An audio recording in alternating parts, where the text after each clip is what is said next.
Autumn for Black Tree, written and read by Oliver Tonic. This is a completed novella, read as a series. Enjoy the story from here on, or start from the beginning with the first episode. And now, back to the tale. Episode 5, The Flame in the Field. That evening, Barley lay in wait. After he had searched the property, he had asked Toka if he could watch his fields overnight. Toka was fine with this and grateful for the support. Barley traveled back to his guest home and slept a while for his night watch. He then retrieved his armor and some foodstuffs and then returned to Toka's farm. He stayed within the wooded area surrounding the crop so he wouldn't inadvertently become a scarecrow, although he had concerns about that detail in particular, because in amongst the pelodious crop was a sort of scarecrow. Its head was shaped like a mushroom, and its body was smooth like the rest of the fungus. Barley had hardly noticed it before, but had inspected it before he took his post that night. Upon touching it, he found it wasn't stuffed, as is typical, but it seemed through and through thick with the fruit flesh of a fungus. It was puzzling, as it was clearly put together by human hands, but he couldn't figure out how Toka would have made it, or why he chose this rather than the traditional method of hay scarecrow construction. It hung upon a pole near the center of the crop, and all Barley could hope is that the thing, as strange as it was, wouldn't scare off the creature he intended to catch a glimpse of. His eyes roved the whole of Toka's land, but he had a particular interest in the spot he'd found that Toka hadn't brought his attention to. It seemed to Barley that perhaps the thing would return to finish whatever work it had begun there. He sat near a tree that was several yards from the edge of the crop. He felt he had found a good distance between him and the spot he supposed the creature would return to. He didn't want to be so close that he was easily spotted, but he also wanted to be able to close the distance quickly if the creature tried to make a quick exit. As Barley peered into the darkness, minutes turned to hours, and he found himself filling his time. He had intentionally grown parts of himself out to blend in with the trees around him.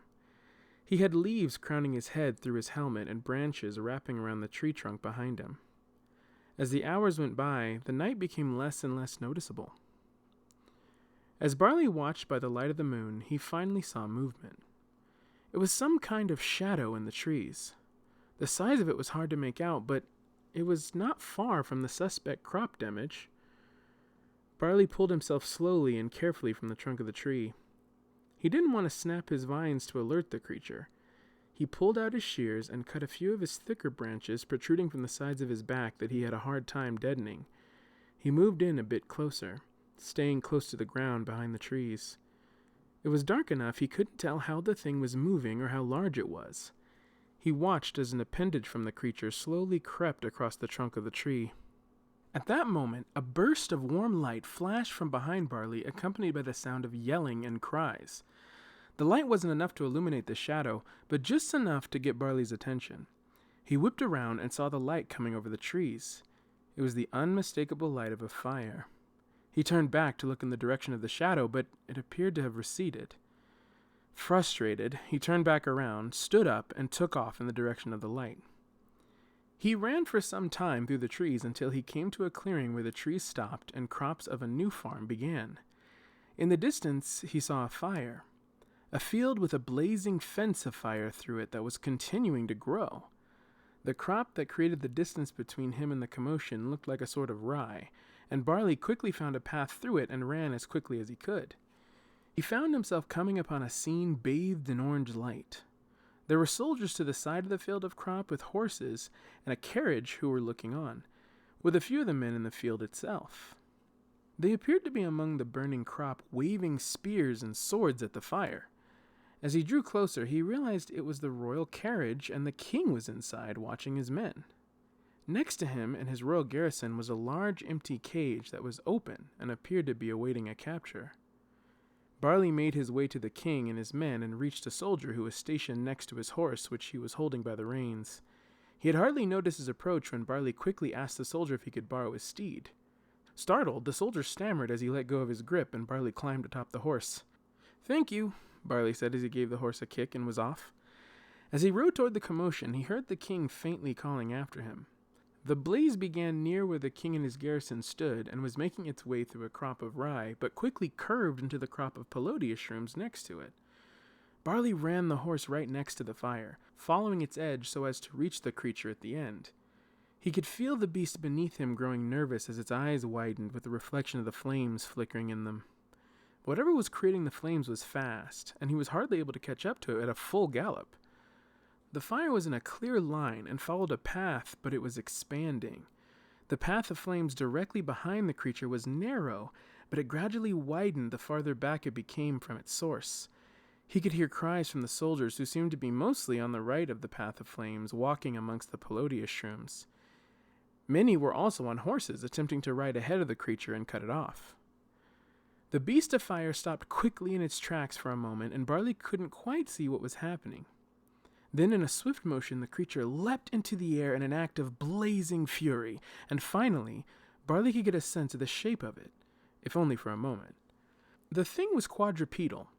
Barley had figured this due to its being low to the ground. It seemed to be the size of a very large dog, or was it something else? The creature was hurtling through the air at a horse and its rider. The horse kept its stride, and its rider was knocked off of it so quickly it hardly had a chance to react to the sudden loss of weight. The creature pinned the soldier to the ground and jostled him a bit before running off again. The soldier stood up, crying out as he tried to beat the flames from his body. The other men had stopped in their tracks at the sudden act of aggression, but Barley had kept his pace, gaining on the creature.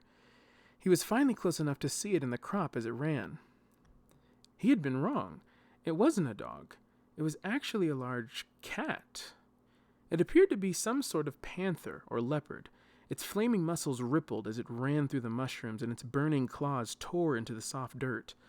The mushrooms seared around it as it shot towards the edge of the crop where the new trees began.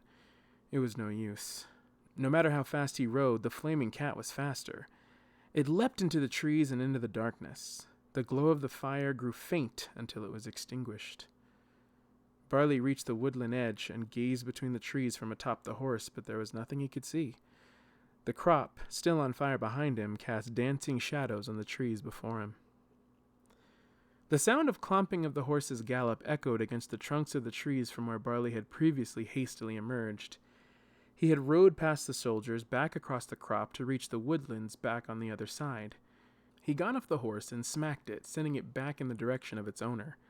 He took off into the trees back toward Toka's farm. He could only hope that he wasn't too late. When he reached his destination, he realized his window had passed. The pelodius shrooms were decimated. Whatever had been in the forest had devoured a huge section of Toka's crop. He was sure it was being eaten now.